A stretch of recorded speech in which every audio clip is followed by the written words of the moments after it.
Hello साथियों, नमस्कार। साथियों, आपका रोजगार आईटीआई अवधेश में स्वागत है। साथियों, आज की क्लास में हम बात करने वाले हैं ITI first year fitter trade theory. इसके पहले साथियों आपको हम जो है टोटल 14 क्लास जो है कंप्लीट करा चुके हैं।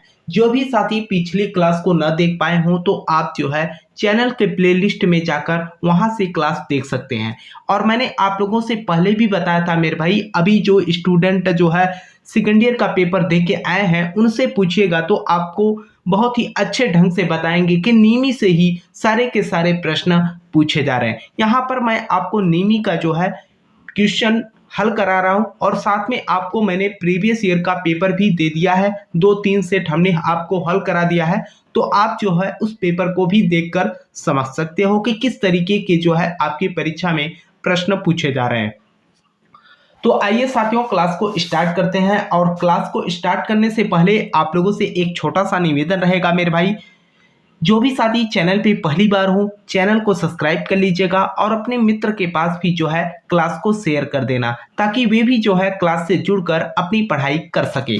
तो यहाँ पर देखिए पहला प्रश्न क्या कर रखा है मेरे भाई। और अगर आप जो है कुछ स्टूडेंट जो है हमारे पास फ़ोन भी किए थे और मैसेज भी किए थे कि सर ये नीमी पैटर्न का पीडीएफ हमें कहाँ से मिलेगा, तो मैंने आपको ऑलरेडी बोल रखा है मेरे भाई, टेलीग्राम चैनल पे हमने जो है अपलोड कर दिया है। रोजगार आईटीआई अवधेश के नाम से टेलीग्राम चैनल भी है, उसे आप लोग जो है ज्वाइन कर लीजिएगा तो वहाँ पर जो है आपको पीडीएफ मिल जाएगी। देखिए यहाँ पर अगला प्रश्न आपसे क्या कर रखा है कि ड्रिल बीट में हेलिक्स कोण किस कोण से निर्धारित होता है। ड्रिल बीट में हेलिक्स कोण किस कोण से जो है निर्धारित होता है, ये जो है आपसे पूछ रखा है। बिंदु कोण से होता है या रैक कोण से होता है या चीजल कोण से होता है या क्लियरेंस कोण से होता है। तो जो आपका रैक कोण होता है इसी से हम क्या करते हैं, हेलिक्स कोण को जो है निर्धारित करते हैं। तो आंसर आपका यहाँ पर बी बन जाएगा।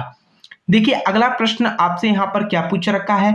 अगला प्रश्न कह रखा है कि रीमर का उपयोग क्या है। जो आप ड्रिलिंग मशीन में रीमर का उपयोग करते हैं, जैसे कि छिद्र करने के बाद जो है हम रीमर का वहां पर उपयोग करते हैं। छेद करना है या एक छेद को बड़ा करना या छेद में जो है थ्रेडिंग करना, ड्रिल किए गए छेद के सही आकार की फिनिशिंग करना। ड्रिल किए गए छेद के सही आकार में हम क्या करते हैं, इसको फिनिशिंग करने के लिए उपयोग में लेते हैं रीमर। ठीक है, तो आंसर आपका यहाँ पर क्या डी बन जाएगा। देखिए आपका अगला प्रश्न यहाँ पर क्या कर रखा है।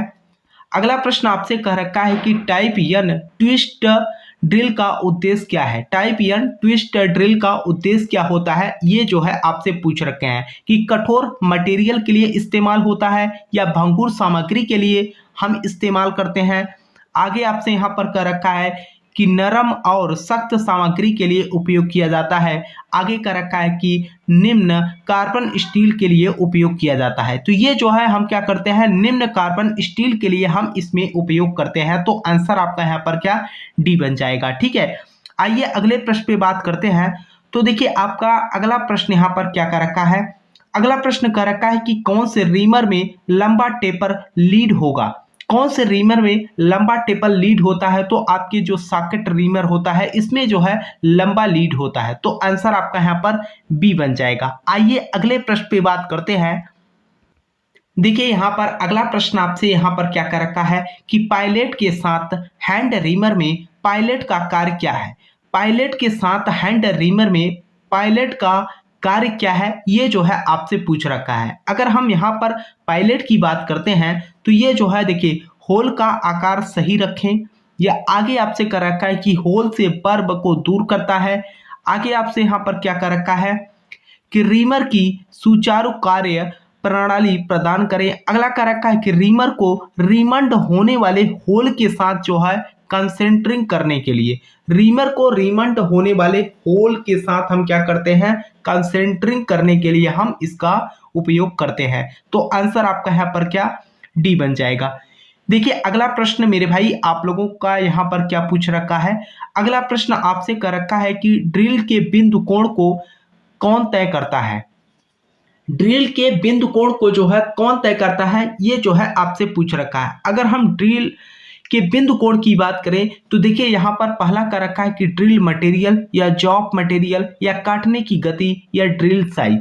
तो यहाँ पर जो आपका जॉब मटेरियल पर जो है ये बिंदु कोण आपका जो है निर्भर या तय करता है। तो आंसर आपका यहाँ पर बी बन जाएगा। ठीक है, आइए अगले प्रश्न पे बात करते हैं। देखिए मेरे भाई, आप लोगों से मैंने स्टार्टिंग में ही बोल दिया, अब बार बार मैं नहीं बोलूंगा कि जो भी साथी चैनल पे पहली बार हो चैनल को जरूर सब्सक्राइब कीजिएगा और साथ में अपने मित्र के साथ भी जो है क्लास को शेयर कर देना मेरे भाई, ताकि उन्हें भी जो है क्लास की इंफॉर्मेशन मिल सके।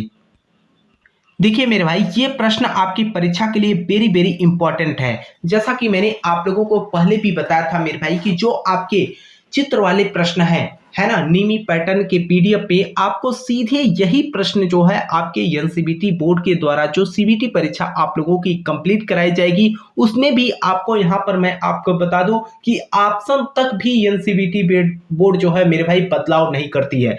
यहाँ पर देखिए क्या कर रखा है, इस टूल का जो है आपसे नाम पूछ रखा है कि ये जो चित्र में टूल दिखाया गया है इसका जो है आपको नाम बताना है।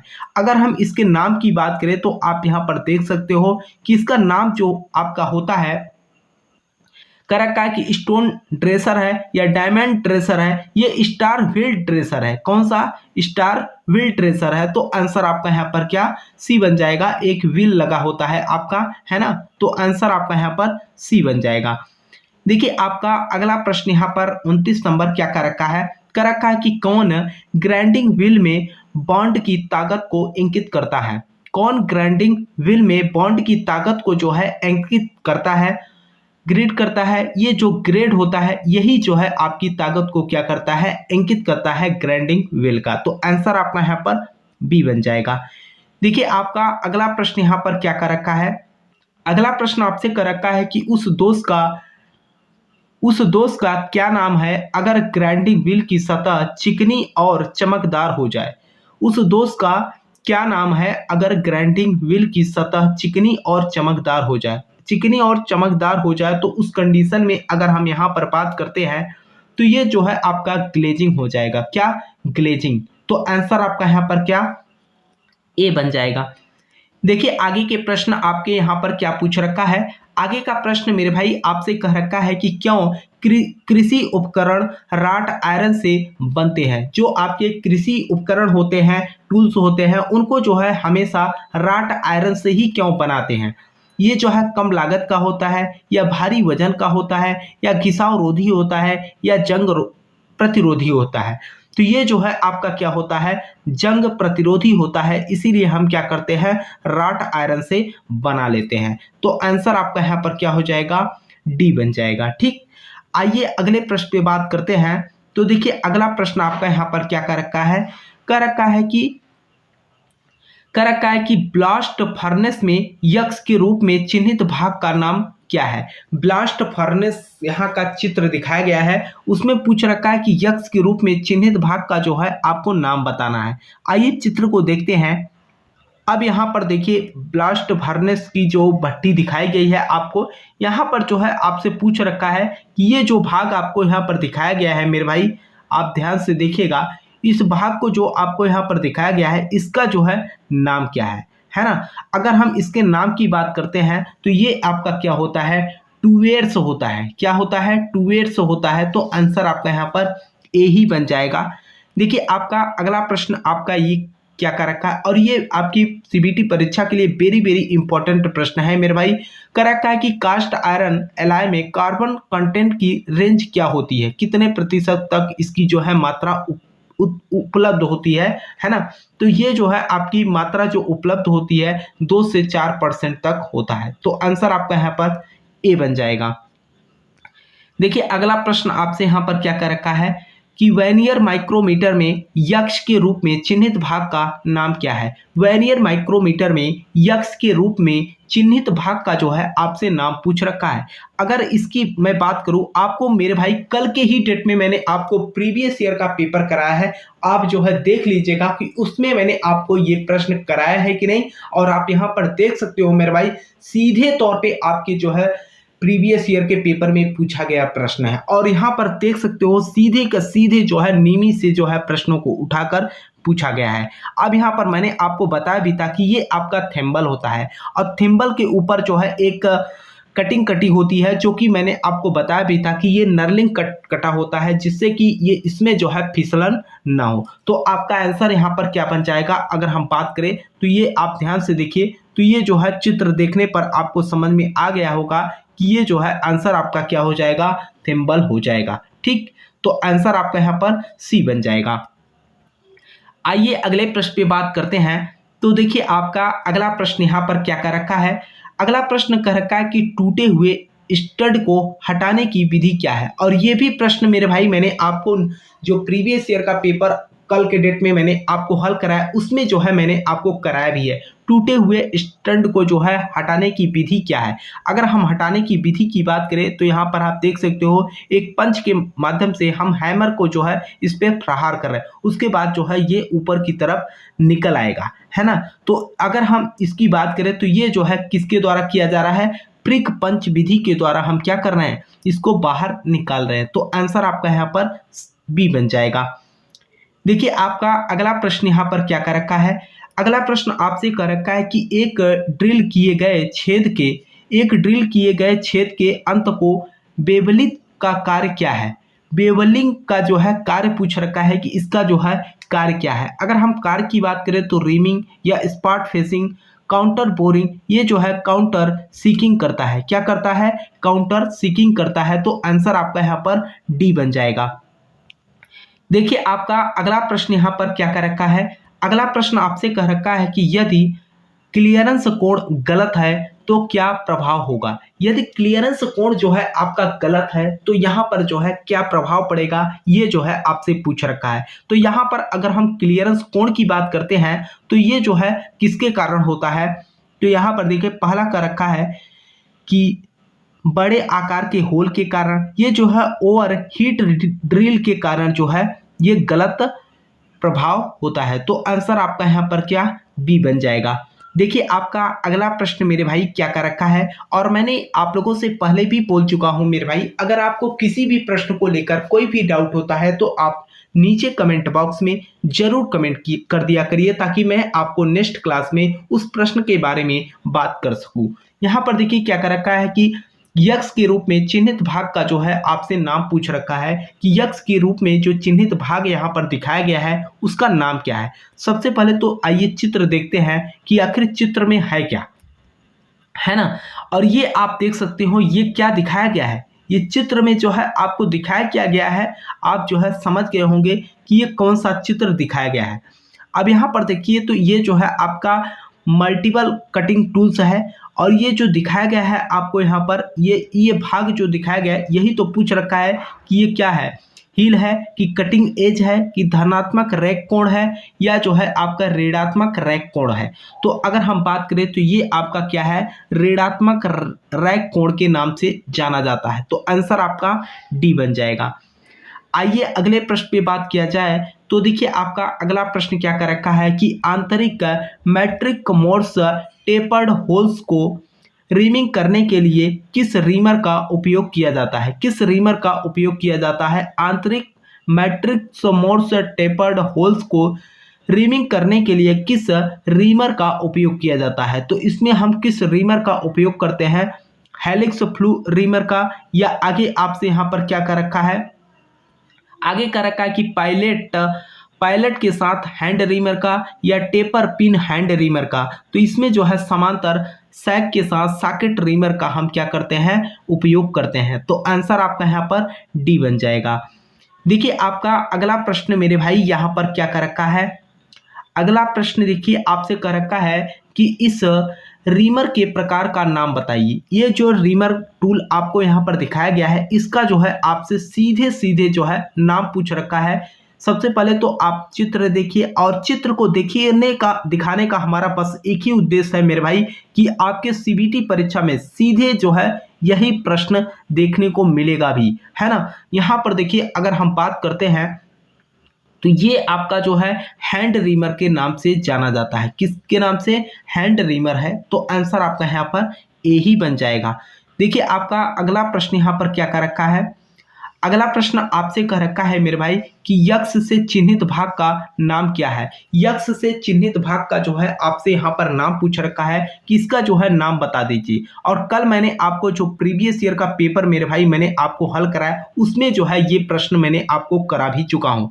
तो यहाँ पर देखिए, अगर हम बात करें तो इसको हम क्या कहते हैं, आर्पर के नाम से जानते हैं। ठीक है, तो आंसर आपका यहाँ पर क्या, पहला ही बन जाएगा। ठीक, आइए अगले प्रश्न पे बात किया जाए।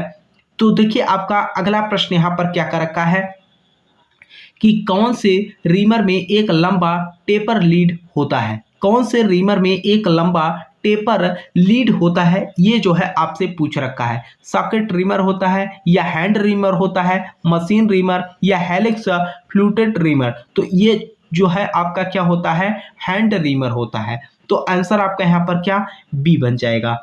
आइए अगले प्रश्न पे बात करते हैं। अगला प्रश्न आपका यहाँ पर क्या कर रखा है, ड्रिल किए गए होल पर किस प्रकार का दोष है। ड्रिल किए गए होल पर किस प्रकार का दोष है, आइए पहले चित्र देखते हैं। यहाँ पर देखिए जो ड्रिल किया गया है, इसके होल को अगर हम देखें तो ध्यान से देखेंगे मेरे भाई, तो इसमें जो है आपका क्या नजर आएगा, यहाँ पर जो है कह रखा है अपरिष्कृत तो होल है, या ओवरहीट ड्रिल कर दिया गया, या ओवर साइज होल है, या चिप्स का जो है असमान प्रवाह। तो इसमें क्या किया गया है आपका, सीधे तौर पे आप ध्यान से देखिए तो इसमें जो है ओवर साइज होल आपको देखने को मिलेगा। तो आंसर आपको यहाँ पर सी बन जाएगा। देखिए अगला प्रश्न आपका यहाँ पर क्या कर रखा है। अगला प्रश्न कह रखा है कि अगर ग्राइंडिंग व्हील के छिद्र बंद हो जाए तो क्या दोष है। अगर ग्राइंडिंग व्हील के छिद्र जो है बंद हो जाए तो क्या दोष होगा, ये जो है आपसे पूछ रखे हैं। अगर हम यहाँ पर दोष की बात करते हैं तो ये जो है आपका ड्रिलिंग या ग्लेजिंग, ये जो है आपको लोडिंग को अंकित करेगा। ठीक है, तो आंसर आपका यहाँ पर सी बन जाएगा। देखिए आपका अगला प्रश्न यहाँ पर क्या कर रखा है मेरे भाई। अगला प्रश्न कर रखा है कि किस कास्ट आयरन में मशीन टूल में कंपन और टूल चटरिंग को कम करने की क्षमता होती है। किस कास्ट आयरन में मशीन टूल्स में कंपन और टूल चैटरिंग को कम करने की क्षमता होती है। तो कम करने की जो क्षमता होती है आपका ग्रे कास्ट आयरन में होता है। तो आंसर आपका यहाँ पर ए बन जाएगा। देखिए अगला प्रश्न आपका यहाँ पर क्या कर रखा है। अगला प्रश्न आपसे कर रखा है कि राट लोहे का उत्पादन करने के लिए किस भट्टी का उपयोग किया जाता है। राट लोहे का या राट आयरन का उत्पादन करने के लिए किस भट्टी का उपयोग करते हैं। वेरी वेरी इंपॉर्टेंट प्रश्न है मेरे भाई आपकी परीक्षा के लिए। इसमें हम क्या करते हैं, पुडिंग फर्नेस भट्टी का उपयोग करते हैं। तो आंसर आपका यहाँ पर क्या, सी बन जाएगा। ठीक, आइए अगले प्रश्न पे हम बात करते हैं। तो देखिए आपका अगला प्रश्न यहाँ पर क्या कर रखा है। अगला प्रश्न मेरे भाई आपका यहाँ पर कह रखा है कि जस्ता निकालने के लिए किस अयस्क का उपयोग किया जाता है। जस्ता निकालने के लिए किस अयस्क का उपयोग किया जाता है। तो इसमें हम किसका उपयोग करते हैं, जस्ता को निकालने के लिए बॉक्साइट का, कैलेना का, इसमें हम कैलेमाइन का उपयोग करते हैं। किसका, कैलेमाइन का। तो आंसर आपका यहाँ पर सी बन जाएगा। देखिए आपका अगला प्रश्न मेरे भाई यहाँ पर क्या कर रखा है। अगला प्रश्न आपसे कर रखा है कि किस उपकरण का उपयोग बेयरिंग की आंतरिक क्लियरेंस की जांच करने के लिए किया जाता है। किस उपकरण का उपयोग बेयरिंग की आंतरिक क्लियरेंस की जांच करने के लिए उपयोग किया जाता है। तो इसमें हम किसका उपयोग करते हैं, इसमें हम फीलर गेज का उपयोग करते हैं। आंसर आपका यहाँ पर क्या, बी बन जाएगा। देखिए आपका अगला प्रश्न यहाँ पर क्या कर रखा है, कह रखा है कि यक्ष के द्वारा चिन्हित भाग का नाम क्या है। ये जो यक्ष के द्वारा चिन्हित भाग आपको यहाँ पर दिखाया गया है, इसका जो है आपसे नाम पूछ रखा है। तो यहाँ पर अगर हम नाम की बात करते हैं तो ये जो है आपका कौन सा भाग है, तो ये आपका जो है फिंगर्स है। क्या है, फिंगर्स के नाम से इसे हम जानते हैं। तो आंसर आपका सी बन जाएगा। देखिए आपका अगला प्रश्न यहाँ पर क्या कर रखा है, कह रखा है कि ACME थ्रेड का कोण क्या है। वेरी वेरी इंपॉर्टेंट प्रश्न है। ACME थ्रेड का जो है कोण क्या होता है। अगर हम यहाँ पर कोण की बात करते हैं तो 29 अंश तक होता है। तो आंसर आपका यहाँ पर सी बन जाएगा। देखिए अगले प्रश्न पे बात करते हैं। अगला प्रश्न आपका यहाँ पर क्या कर रखा है कि डाई स्टॉक में सेंटर स्क्रू का लाभ क्या है। डाई स्टॉक में सेंटर स्क्रू का लाभ क्या है, ये जो है आपसे पूछ रखा है। अगर हम यहाँ पर लाभ की बात करते हैं तो ये जो है आपका डाई को कसने के लिए या कट की गहराई को समायोजित करने के लिए, इसमें हम किस लिए करते हैं, कट की गहराई को समायोजित करने के लिए। तो आंसर आपका यहाँ पर क्या, बी बन जाएगा। ठीक, आइए अगले प्रश्न पे हम बात करते हैं। तो देखिए आपका अगला प्रश्न यहाँ पर क्या कर रखा है, अगला प्रश्न आपसे कह रखा है मेरे भाई कि यक्ष के रूप में चिन्हित स्क्रू के तत्वों का नाम क्या है। यक्ष के रूप में चिन्हित स्क्रू के तत्वों का जो है आपसे यहाँ पर नाम पूछ रखा है। अगर हम यहाँ पर नाम की बात करते हैं तो ये जो यहाँ पर दिखाया गया है इसे तो मेरे भाई हर स्टूडेंट जो है बता ले जाएगा, है ना। इसके बीच की जो गैप की होती है इसका जो है नाम क्या होता है आप लोगों को अच्छे से पता होगा इसके बारे में। तो ये जो है आपको क्या दर्शा रहा है, थ्रेड एंगल को जो है दर्शा रहा है। ठीक है, तो आंसर आपका यहाँ पर डी बन जाएगा।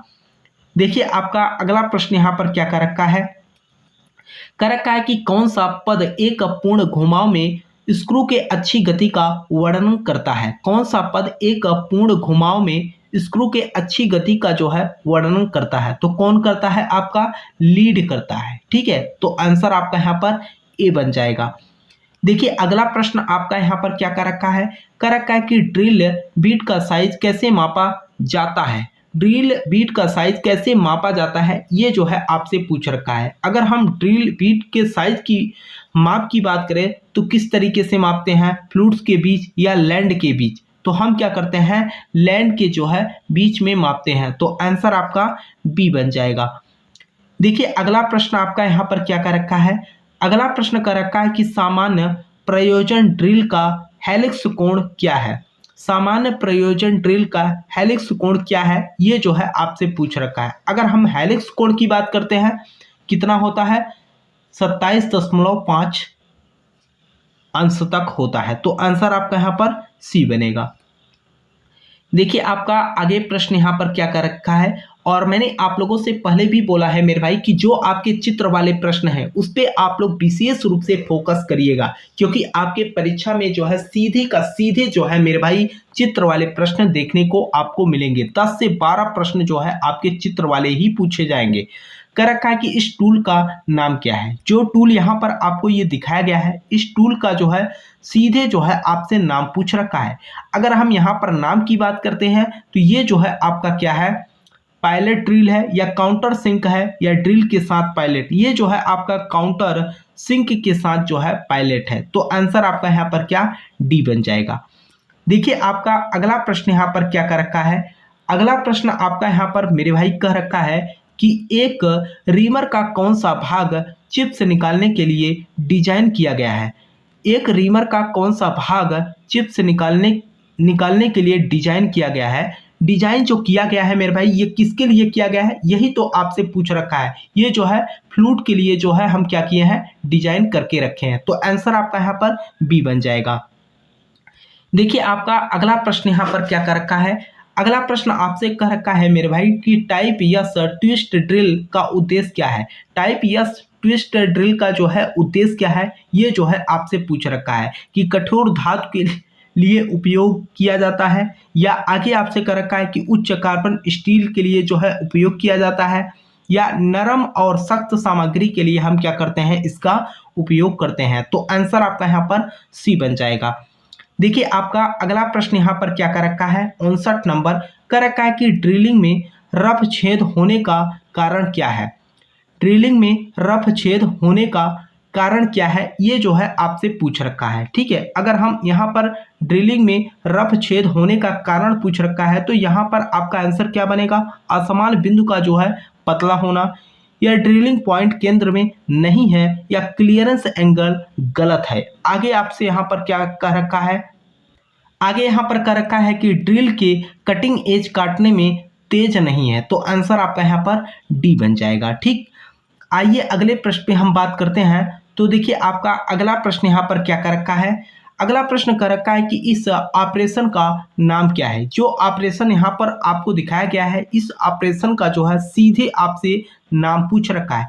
अगर हम इस ऑपरेशन की बात करते हैं तो ये ऑपरेशन आपका कौन सा ऑपरेशन है, ड्रिलिंग स्पॉट फेसिंग हो रहा है या काउंटर सेकिंग, ये जो है आपका काउंटर बोरिंग का प्रोसेस कंप्लीट किया जा रहा है। तो आंसर आपका यहाँ पर क्या डी बन जाएगा। आइए अगले प्रश्न पे बात करते हैं। तो देखिए आपका अगला प्रश्न यहाँ पर क्या कर रखा है कि यदि ड्रिल आकार से बड़ा है तो क्या कारण है। यदि ड्रिल आकार से जो है बड़ा है तो इसका मेन कारण क्या है, ये जो है आपसे पूछ रखा है।